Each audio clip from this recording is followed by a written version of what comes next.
મિત્ર જીવનમાં કરવો હોય, મિત્ર કેવો કરવો જોઈએ? કારણ કે સંગ તેવો રંગ, સોબત તેવી અસર.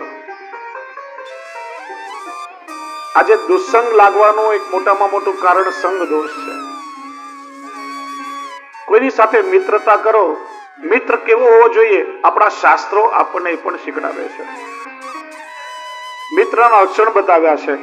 પાપાન નિવારતી, જે તમને પાપ કરતા અટકાવે, ખોટી વસ્તુમાં તમને સાથ ના આપે. આપણે વૈષ્ણવ છીએ, આપણે બ્રહ્મસમન લીધું છે, આપણે શ્રી વલ્લભની કંઠી પહેરી છે, આવું આપણાથી ના થાય, ખોટું ના કરીશ. ખોટું કરતા આપણને મિત્ર અટકાવે. યોજ્ય તે હિતાય, જે તમને સત્કર્મમાં જોડે. ચાલ, આજ હવેલીમાં કેટલો સુંદર ઠાકોરજીનો મનોરથ છે, ચાલ આપણે દર્શન કરી આવીએ. ચાલ, આજે આપણે ગાયોની સેવા કરવા જઈએ. ચાલ, આજે આપણે અનાથ આશ્રમમાં કોઈની સેવા કરીએ. ચાલ, આજે ભાગવતજીનું શ્રવણ થઈ રહ્યું છે, આપણે કથા સાંભળવા જઈએ. સત્કર્મમાં આપણને જોડે તે મિત્ર. ગુહ્યમ ચ ગુહ્યતિ, તમારી ગુપ્ત વાતને ગુપ્ત રાખે, એનો દુરુપયોગ ન કરે, તમને બ્લેકમેલ ના કરે. ગુણાન પ્રગતિ કરોતી, તમારી અંદર રહેલા સદગુણોને પ્રગટ કરે, એનો વિકાસ કરે. અરે મિત્ર, તારો કંઠ આટલો સરસ છે, તું તો બહુ સારો સિંગર બનીશ, ચાલ તને ઓડિશન દેવા લઈ જાઉં. અરે તું આટલું સરસ ચિત્ર કરે છે, ચાલ આર્ટ ગેલેરીમાં તારું ચિત્ર મૂકીએ. એના ગુણોને પ્રગટ કરે. આપદગતમ ન જાહતી, જ્યારે જીવનમાં ખરાબ સમય આવે તમને છોડીને ન ચાલ્યો જાય. ખભે ખભો મિલાવીને તમારી પડખે સાથે ઉભો રહે. અને દદાતી કાલે, જીવનમાં ક્યારેક આવશ્યકતા આવે તો એની પાસે માગવું ના પડે. વગર માગે તમારું જે કામ કરે એ મિત્ર છે. અને આ મિત્રના ધર્મ ઠાકોરજી નિભાવ્યા છે. 11મો સ્કંદ ઠાકોરજીની મુક્તિ લીલા છે. શ્રી મસ્તકનું સ્વરૂપ છે. કુલ 31 અધ્યાય, 2 પ્રકરણ, જીવ મુક્તિ અને ઈશ મુક્તિ. વિશ્વામિત્ર આદિ ઋષિઓ પિંડ તારક ક્ષેત્રમાં યજ્ઞ કરવા આવ્યા. યાદવના બાળકો રમતા હતા. વિચાર્યું આ ઋષિઓની પરીક્ષા કરીએ, ખરેખર બ્રહ્મવિદ છે કે પાખંડી છે.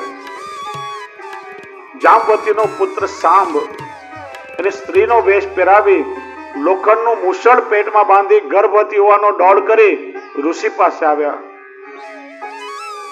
કે મારા ઘરની વહુ ગર્ભવતી છે, દીકરો આવશે કે દીકરી? શાપ મળ્યો, જે આવશે એનાથી તમારા કુળનો નાશ થશે.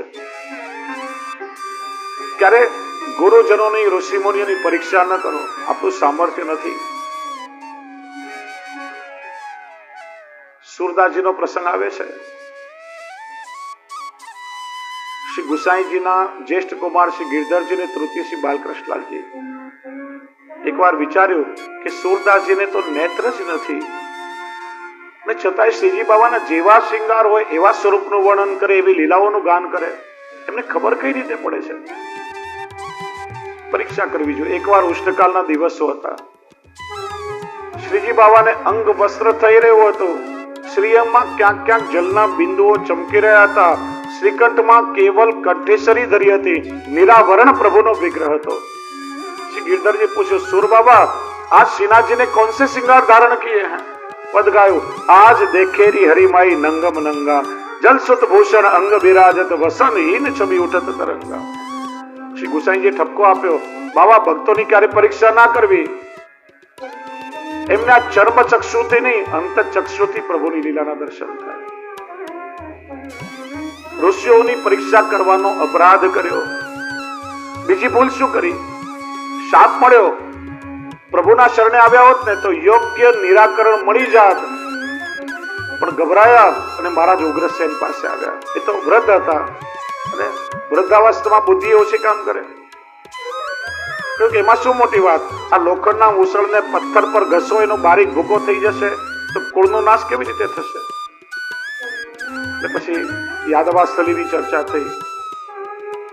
એ જ લોખંડનો જે ભૂકો હતો ધારવાળા ઘાસના રૂપમાં ઉગ્યો, એનાથી યાદવાસ્થળી થઈ. એટલે છેલ્લે નાનો ટુકડો વધ્યો, એ પાણીમાં ફેંક્યો, માછલું ગળી ગયું. જરા પારજીએ માછલું પકડ્યું, એના પેટમાંથી ટુકડો નીકળ્યો, એમાંથી બાણ ભર્યું અને ભગવાનનો દેહોત્સવ થયો છે. ઋષભદેવજીના 9 પુત્ર યોગેશ્વરોની કથા કહી. પ્રભુના સ્વધામ પધારવાનો સમય થયો છે. ઉદ્ધવજીને ભગવાન ઉપદેશ આપે છે, મારા સ્વધામ ગયા પછી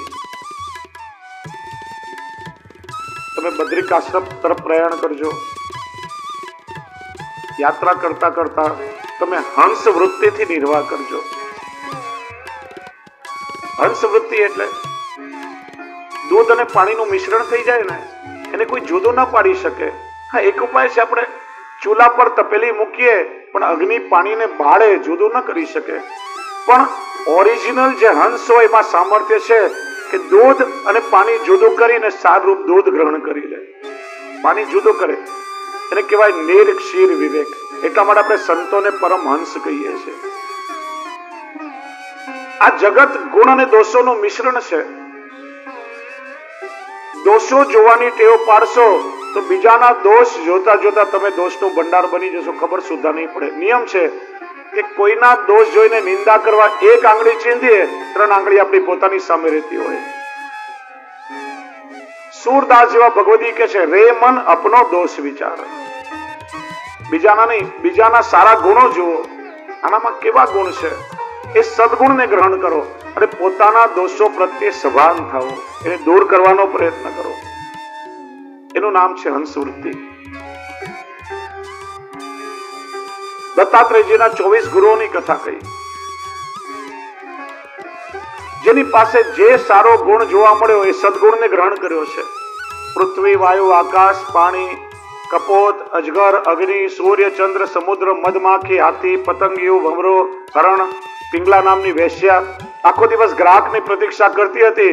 કોઈ ગ્રાહક ના આવ્યું, પસ્તાવો થયો કે મારી આખી જિંદગી આ ગ્રાહકની પ્રતીક્ષામાં વેડફી નાખી, પ્રભુની આટલી પ્રતીક્ષા કરી હોત તો મને ભગવાન મળી જાત. પ્રભુની પરમ ભક્ત થઈને પ્રભુ મળ્યા એને. બાણ બનાવનાર લુહાર પોતાના કામમાં એકલો એકાગ્ર હતો. રાજાની સવારી પસાર થઈ ગઈ, ખબર ના પડી. સદગુણ લીધો કે કોઈ પણ કામમાં તમે એકાગ્ર બનો ત્યારે કામમાં પૂર્ણતા આવે. જેની પાસે જે સારો ગુણ જોયો એને સ્વીકાર્યો છે. દ્રષ્ટિ આપણે એવી કેળવીએ કે બીજાની સારાઈઓ જોઈએ. જો સૌથી પહેલા ગુરુ છે આપણા માતા પિતા. જીવનમાં હંમેશા માતા પિતાનો આદર કરવો જોઈએ. ભગવાનના દર્શન બધાને ન થાય, ભગવાનની જેના પર વિશેષ કૃપા થાય ને ભગવાનના દર્શન થાય. પણ મા બાપે આપણને શરીર આપ્યું છે આપણા માટે જીવતા ભગવાન આ ભૂતલ પર છે. મા બાપનો અનાદર કરશો તો ક્યારેય ભગવાન તમારા પર રાજી નહીં થાય. માતા પિતાનું હૃદય દુખાવે, એના જીવનમાં મનો અપાર દુઃખ આવે છે. માતા પિતા એ સંસ્કાર ગુરુ છે. આ પગથિયા ચડવા પડે. મા બાપ ગુરુ સુધી પહોંચાડે અને ગુરુ ઠાકોરજી સુધી પહોંચાડે. સીધે સીધો જીવ ભગવાન સુધી ના પહોંચી શકે. પહેલા ગુરુ એ મા બાપ છે. પોતાના આચરણ દ્વારા સારા સંસ્કાર બાળકને આપી એ સંસ્કારના પાયાનું ઘડતર કરતા હોય છે. અને હું હંમેશા કહું છું કે ઘર એ સંસ્કારનું સદન છે. ઘર એવું હોવું જોઈએ કે જ્યાંથી સારા વિચારો ને સારા સંસ્કાર મળે. આજે આપણા બધાના ઘરનું વાતાવરણ બગડ્યું છે. આપણા ઘર સિનેમાના થિયેટરો, જુગાર નાટક કે હોટલો જેવા બની ગયા છે. ને પછી બાળકો પણ અસંસ્કારી થાય.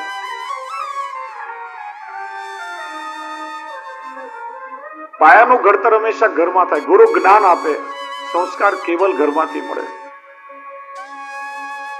બાળકો હોય ને હંમેશા ઓબ્ઝર્વેશન કરે, નિરીક્ષણ કરતા હોય કે મારા મા બાપ શું કરે છે, એમનું વર્તન કેવું છે,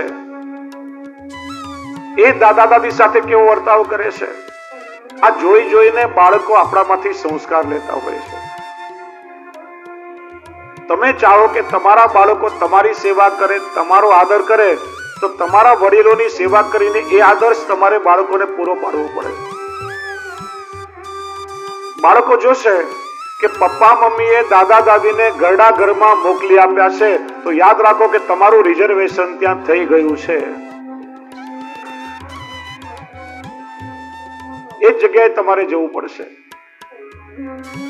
આ વેસ્ટર્ન કલ્ચરનો પ્રભાવ છે. આપણી ભારતીય સંસ્કૃતિમાં પરિવાર એટલે ઘરના તમામ સભ્યો, સંયુક્ત પરિવાર, દાદા દાદી, પપ્પા મમ્મી, કાકા કાકી, ભાઈ બધા જ એમાં આવી જાય. સામાન્ય રીતે મા બાપ, પતિ પત્ની, ભાઈ ભાંડડા અને સંતાન એ પરિવાર કહેવાય. જ્યારે વેસ્ટર્ન કલ્ચરમાં ફેમિલીની વ્યાખ્યા શું? હસબન્ડ, વાઇફ એન્ડ ચિલ્ડ્રન્સ, પતિ પત્ની ને બાળકો.